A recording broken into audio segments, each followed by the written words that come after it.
I am Abdul Dewale Mohammed, the founder and group executive president of the Africa Asia Scholars Global Network and the Global South Economic Forum. Here in the UK,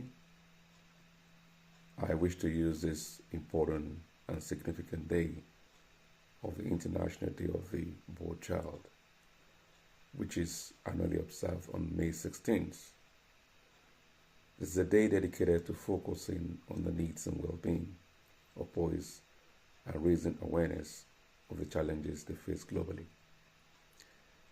On this occasion, I looked at the boy child because while many global initiatives rightly focus on the rights and welfare of girls over the years, the International Day for the Boy Child highlights that boys also face issues such as mental health struggles, educational challenges, violence and abuse, and gender stereotypes, pressure to conform to traditional notions of masculinity. Well, the day also observes for nurturing guidance and support for boys so that they can also grow into respectful, responsible, and emotionally healthy men. Well, today I think it's important to clear the messages that a boy or boy child also needs safe, supportive environments to thrive.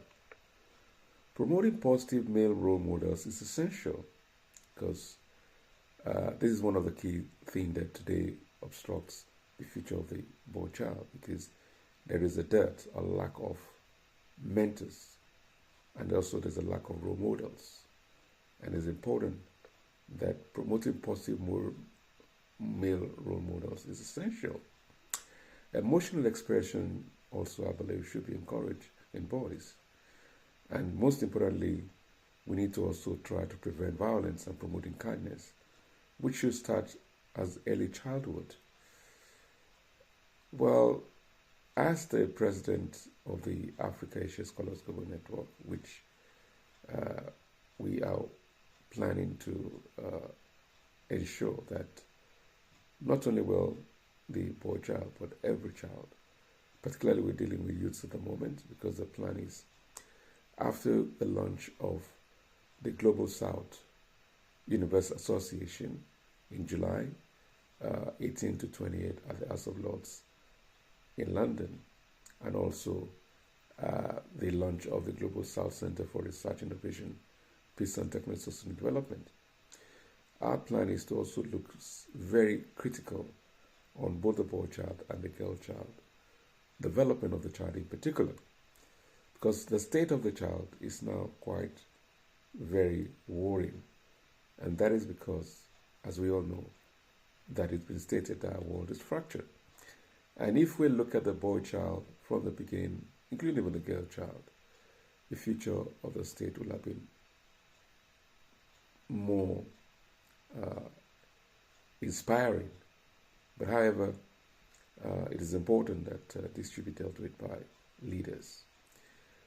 So I believe also, in recent years, the significant strides have always been made toward empowering the African girl child.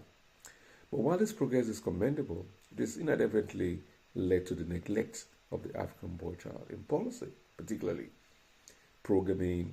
The public discourse has also been quite reduced because there's been more focus on the girl child.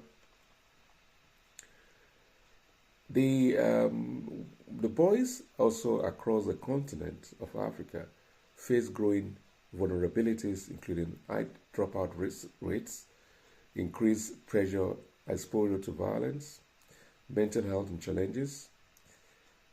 And mental health challenges is one of the major issues, because even now, even here in the UK, it is said that 1 out of 4 young people do have, not even young people, I think one in general, 1 out of 4 have mental health concerns.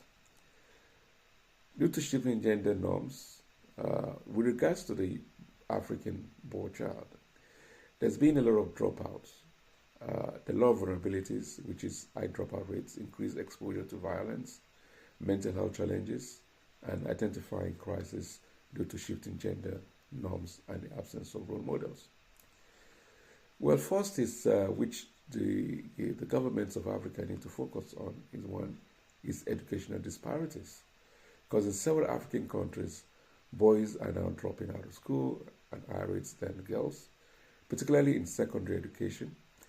Contributing factors: economic pressure to work, lack of mentorship, disengagement due to outdated curricula and teaching styles. And also, we also know the issue of violence and exploitation. Boys are disproportionately affected by child labor, especially in areas such as mining and agriculture. And then recruitment into gangs, which is also another very disturbing factor, where they've been recruited by gangs into extremist groups and armed conflict, which is increasingly targeting disempowered boys. Mental health and emotional development is another issue which need to be really addressed. The cultural norms discourage boys from expressing vulnerability, leading to suppressed emotions, depression, and substance abuse. Limited access to mental health services is also another core issue, which is, and then limited access at the mental access, yes, to tailored boys exhibits this issue, which expands the concerns about the African boy child. Then also we realize that a few structured mentorship or life skills programs that can focus on development of the boy child.